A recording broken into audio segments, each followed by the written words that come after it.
Hello everyone, this is Professor Sanan Sari and welcome to Team Professor Image.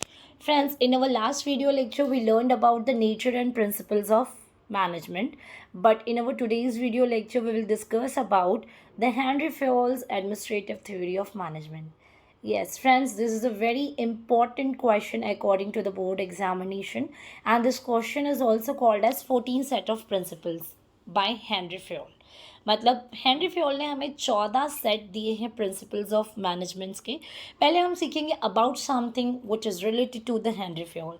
Henry Fayol का जो year period है ये start हुआ था 1841, मतलब 1841 में उनका बर्थ हुआ था, 1925 तक का उनका लाइफ पीरियड था। He was in French mining industrialist. ये फ्रेंच में एक माइनिंग कंपनी में काम करते थे and he was an mining engineer, but because of his leadership quality, because of his success, because of his struggle, he rose up to the position of chief managing director. मतलब वो French mining company में पहले एक as a engineer workout करते थे, but धीरे धीरे उनका पोजीशन बढ़ गया और वो चीफ मैनेजिंग डायरेक्टर बन गए। नाउ हेनरी फ्योल ने हमें 14 सेट ऑफ प्रिंसिपल्स दिए फ्रेंड्स, जिसकी वजह से हेनरी फ्योल को कहा जाता है फादर ऑफ मॉडर्न मैनेजमेंट। अब दोस्तों ये आपको याद रखना है आपके ऑब्जेक्टिव्स के लिए, ठीक है। बी रिमेंबर, आप अगर जब भी लेक्चर सुन रहे हैं, अगर वीडियो को सुन रहे हैं, सो प्लीज़ आप अपनी नोट बुक साथ में लेकर रखें, हेडिंग डालें। अब जैसे मैंने टाइम पीरियड बताया और मैंने बताया कि पहले वो फ्रेंच कंपनी में एज ए इंजीनियर काम करते थे, धीरे धीरे उनके स्ट्रगल की वजह से उनका पोजीशन रोज अप होकर फ्रेंच का जो है चीफ मैनेजिंग डायरेक्टर हो गया। तो ये कुछ ऐसे आपको जस्ट याद रखना है to make a introduction part, but उससे भी इम्पॉर्टेंट चीज़ ये है जो मैंने आपको बताया, that is he is called as a father of modern management. Be remember for the objective purpose friend कि Henri Fayol is called as a father of modern management. Okay, now देखते हैं friends कि देखिए 14 set of principles हमारे कौन कौन से हैं, ठीक है। आप देख सकते हैं ये स्ट्रक्चर बना हुआ है। Principle of division of work, authority and responsibility, discipline, unity of command, unity of direction, subordination of individual interest to organisation interest, principle of centralization, remuneration, scalar chain, order, equity, stability of the tenure, initiative, and teamwork. Okay, so one by one we'll discuss about each and every principles of management, but would like to inform you in our examination they will just ask you about the five set of or even they can ask you about the 8 set of principles given by the Henry Fayol. So 5 या 8 पूछे जाते हैं, but सब आपको इसलिए याद रखना है क्योंकि अग्री डिसएग्री में आ सकते हैं फ्रेंड्स। इसके अलावा मैं कह सकती हूँ कि आपके ट्रू एंड फॉल्स में आ सकते हैं, एमसीक्यूज में आ सकते हैं। So that's why we are suppose to learn each and every set of principles. Okay, now let's start friends. The very first point is, पहला पॉइंट जो हेनरी फ्योल ने हमें दिया है as a principle, and also we can say the first principle is principle of division of work. पहले मैं आपको समझाती, बाद में मैं आपको डिक्टेट करूँगी कि इतना आपको लिखना है, ठीक है ना। डिवीजन ऑफ वर्क का मतलब होता है जितना भी वर्क एसोसिएटेड है उसको, जितने भी नंबर ऑफ लेबर्स हैं उनमें इक्वली क्या करना, डिवाइड करना, and specially according to their capabilities. For example, if someone who is very good in finance, so we are supposed to give the work which is related to the finance to him. अगर समझिए कोई बंदा technology में बहुत ही pro है, सो उसको technical team में रखना। अगर कोई बंदा मार्केटिंग में बहुत अच्छा है उसको मार्केटिंग में रखना। कोई बच्चा अकाउंटिंग में बहुत गुड है, सो उस बंदे को अकाउंटिंग से रिलेटेड काम अलॉट करना। This is what we call the division of work. Okay friends, so जब आप लिखोगे सो आपको कितना लिखना है, ठीक है, मैं आपको बता देती हूँ कितना आपको लिखना है। सो आप यहाँ पर स्क्रीन पे देख पा रहे होंगे, just give me a minute. Screen पे आपको दिखाई दे रहा होगा फ्रेंड्स कि कुछ रिटन मैंने यहाँ पे लिख रखा है, ठीक है। Principle of work, division of work में आप करेंगे, according to this principle the work is divided into different kinds such as technical, financial, commercial, security operation, accounting and managerial. That's it, इतना भी आपने लिखा तो इनफ है। ओके, चलिए नेक्स्ट क्वेश्चन की, नेक्स्ट प्रिंसिपल की तरफ बढ़ते हैं। The next principle, also we can see the second principle is principle of authority and responsibility. सबसे पहले समझेंगे अथॉरिटी क्या होता है। अथॉरिटी, किसी भी पर्सन को अगर आप किसी काम की अथॉरिटी देते हो ना, it means you are giving him or her as a decision power. इसका मतलब होता है अथॉरिटी किसी को देना, उसका मतलब होता है now the person can take the decision and when authority come the responsibility comes together. अगर आप किसी को अथॉरिटी दे रहे हो मतलब वो बंदा अब डिसीजन ले सकता है। समझिए अगर आपको आपके मैनेजर ने फॉर एग्जांपल एक अथॉरिटी दिया कि आप इस काम को सर्टेन काम दिया गया, आपको बोला गया कि आपको 10 सिम कार्ड बेचने हैं। समझिए आप किसी सिम कार्ड कंपनी में काम करते हैं, आपको बोला anyhow you have to sell the 10 sim cards. अब ये आपको अथॉरिटी दिया गया, now you are suppose to take the decision how you have to achieve these goals, ठीक है। एंड जब आपको अथॉरिटी दिया गया सो रिस्पॉन्सिबिलिटी आपके पास ही आ जाएगा। अब आपको अथॉरिटी दे दिया ना, you have to anyhow complete a particular target which is related to your SIM cards, ठीक है। So we can say that the authority comes together with the responsibility, okay। लिखना क्या है दोस्तों ये सीखेंगे। Authority is a right to take decision. It is necessary to get the things done appropriately from subordinates. Authority always come with the responsibility. इतना लिखना is enough. Now the third is principle of discipline. अब discipline का मतलब होता है खामोशी। यहाँ की डिसिप्लिन का मतलब खामोशी नहीं है फ्रेंड्स, यहाँ के डिसिप्लिन का, प्रिंसिपल ऑफ डिसिप्लिन का मतलब होता है you have to as a employee, as a subordinate, as a worker, you have to obey the all rules and regulations which is made by the organization and its workers। मतलब as a employ आपको आपकी company के सारे rules and regulations को properly ओबे करना है, follow करना है, ठीक है। नाउ देखते हैं कितना लिखना है आपको। जैसे according to Fayol discipline is the most essential thing in the organisation. हर ऑर्गेनाइजेशन में डिसिप्लिन होना बहुत ज़रूरी है, पंक्चुअलिटी होना ज़रूरी है। जो टाइम पे आपका लॉग इन आवर्स है, कब कंपनी को आना है, कब लॉग आउट करना है, कब आपको जाना है, these time should be very punctual. आपको अपने टाइम के अकॉर्डिंगली ही काम काज करना है, ठीक है। Employee must obey and respect the rules of the govern of the organisation. Discipline helps to achieve the goals in the organisation, ठीक है। इतना लिखा तो इनफ है। Next principle number 4, principle of unity of command. सबसे पहले मैं आपको इस पॉइंट को समझाने की कोशिश करूंगी।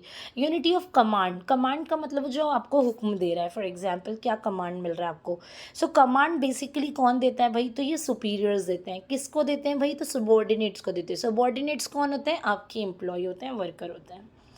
चलिए अब यूनिटी ऑफ कमांड का एक इम्पॉर्टेंट लाइन आपको लिखना बहुत ज़रूरी है, that is each members of the organisation should receive order from only one superior.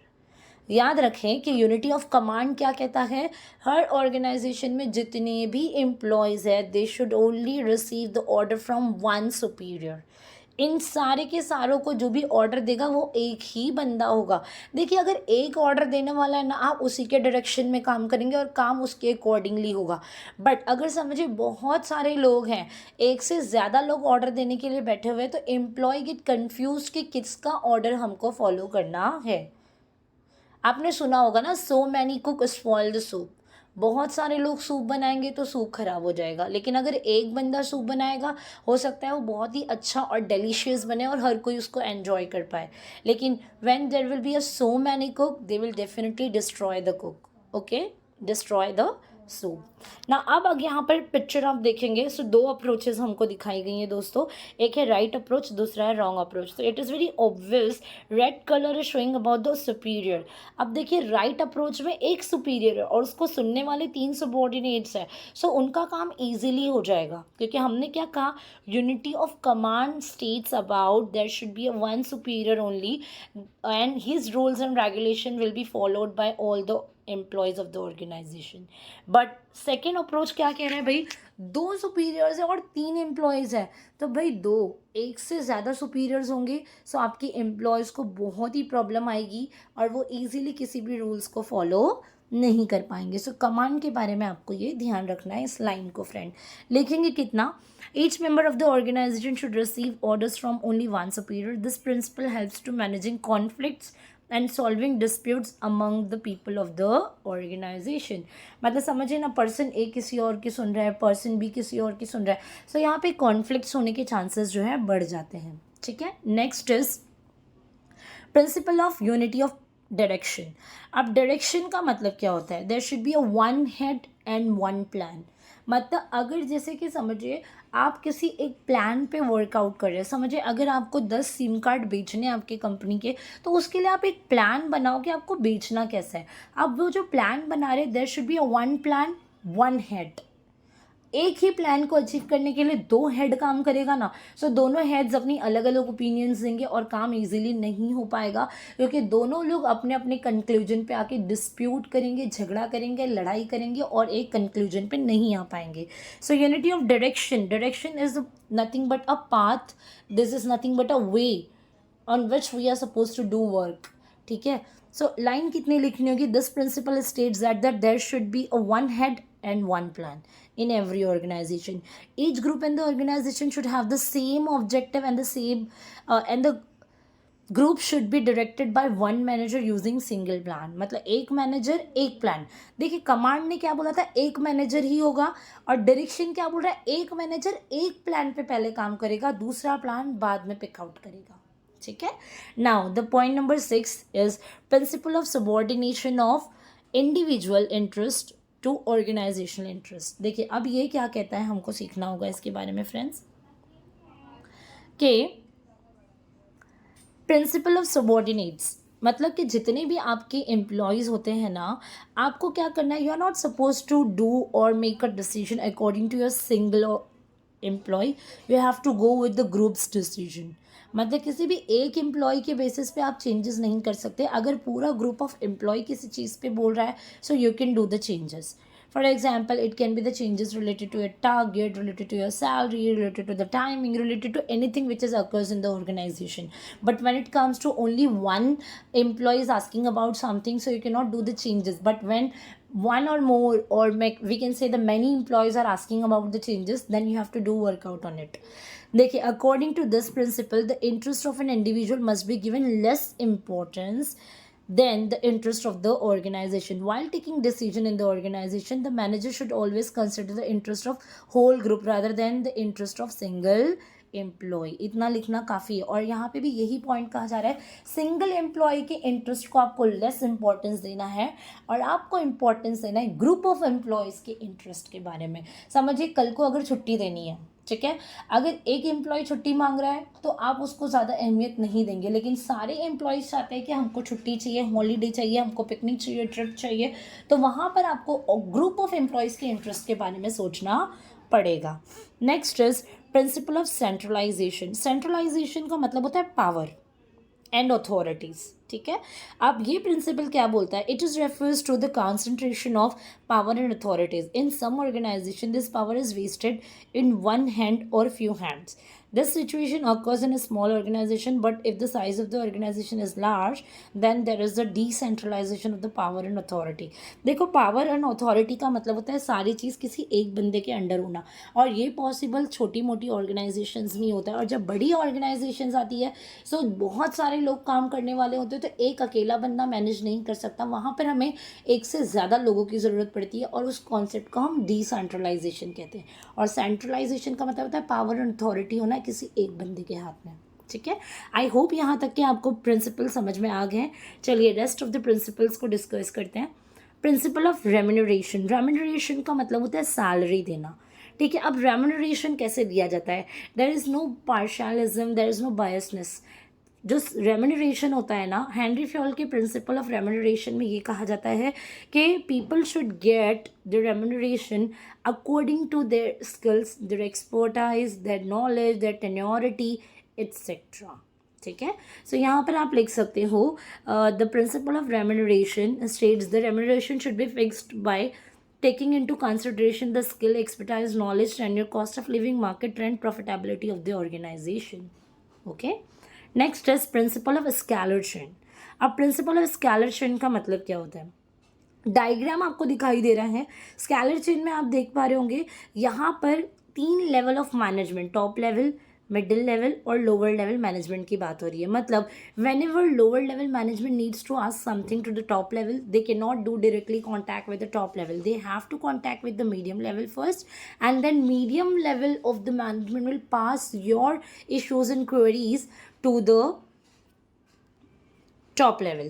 Okay, so you need to remember this. ठीक है फ्रेंड, ओके।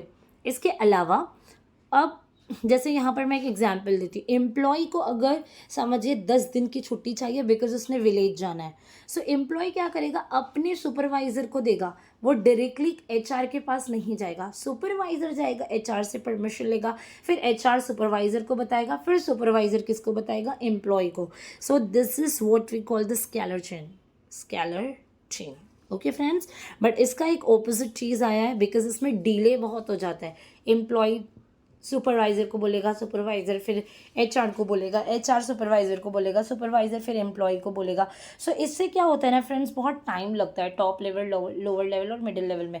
सो इस डिले को अवॉइड करने के लिए हमारे पास आया है गैंग प्लान. गैंग प्लान क्या होता है, in case of emergency the lower level management can do directly contact with the top level without asking or sharing with the middle level. So this concept is called as gangplank, and when we go with the hierarchy, when we follow the hierarchy, this concept will be called as scalar chain. I hope आपको ये concept समझ में आ गया है. लिखना कितना है तो देखिए, एग्जाम्पल की वजह से ये बहुत बड़ा दिख रहा है, बट अगर आप सिर्फ एग्जाम्पल लिखना चाहते हो तो ओनली एग्जाम्पल लिखें, अदरवाइज शुरू की 3 लाइनें काफ़ी होंगी. Then principle of order. Order का मतलब यहाँ पर हुक्म वाला ऑर्डर नहीं है, it's all about the sequence. Order, a place for everything and everything in its place. ये चीज़ आपको याद रखनी है, very important. A place for everything, for example organisation में मशीन्स होती हैं, लेबर्स होते हैं, है ना, हर चीज़ें होती है, कैपिटल होता है. So these things should be on its place, everything on its place and place for everything. हर चीज़ के लिए बराबर जगह होनी चाहिए और हर चीज़ उसकी एक जगह पर होनी चाहिए. इसे कहते हैं प्रिंसिपल ऑफ ऑर्डर. शुरू की 2 लाइन लिखेंगे तो इनफ है. Then we have a next, that is principle of equity. Equity refers to the equal treatment with the subordinates. And equal treatment आप तभी कर सकते हो when you do a friendly, when you share the friendly relationship with your subordinates. While dividing the work, delegating the authorities, deciding monetary terms, you have to be very fair and friendly with your subordinates. शुरू की 2 line enough होगी friends, ठीक है. Now इसके आगे देख लेते हैं लास्ट के 3. Principle of stability of tenure at the time of recruitment. ठीक है, रिक्रूटमेंट जब किया जाता है, जब बंदों को हायर किया जाता है कंपनी में काम करने के लिए, management should ensure them about the stability tenurity of job. क्योंकि जॉब का इनसिक्योरिटी नहीं होना चाहिए, जॉब सिक्योरिटी रहेगा so people do more and more work together with the organisation. ठीक है, फिर है प्रिंसिपल ऑफ इनिशिएटिव. देखिए, इनिशिएटिव का मतलब होता है इनोवेटिव आइडियाज़ लेकर आना. इनिशिएटिव का मतलब होता है it is nothing but the voluntarily to do work in an innovative वे.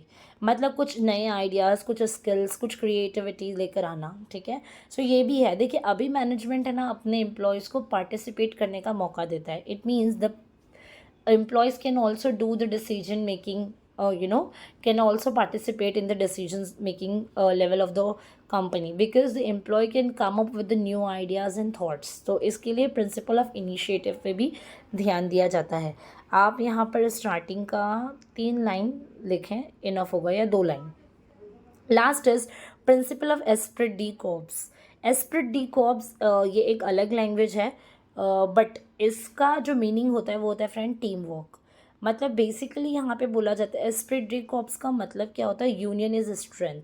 सो जब आप लिखते समय आप ये ज़रूर लिखिएगा कि esprit de corps means union is strength. मतलब when we do work collectively, when we do work together, when we do work under a team, we can achieve anything very easily. There should be a proper team spirit to achieve the organizational goals. Okay friends, so here we have completed this topic. Any 5 आपसे पूछा जाता है या 8 पूछा जाता है, आप अच्छी तरीके से प्रिपेयर करें, शॉर्ट की वगैरह बना के रखें, जहाँ जहाँ मैंने हाईलाइट किया है, जो जो बताया है उतना लिख के रखें, सबके ऑर्डर्स, कमांड्स वगैरह लिख के रखें. Okay, bye bye, have a nice day, take care everybody. मिलते हैं नेक्स्ट वीडियो लेक्चर में, जिसमें हम FW टेलर उनके प्रिंसिपल्स सीखेंगे, scientific management. Okay, bye bye.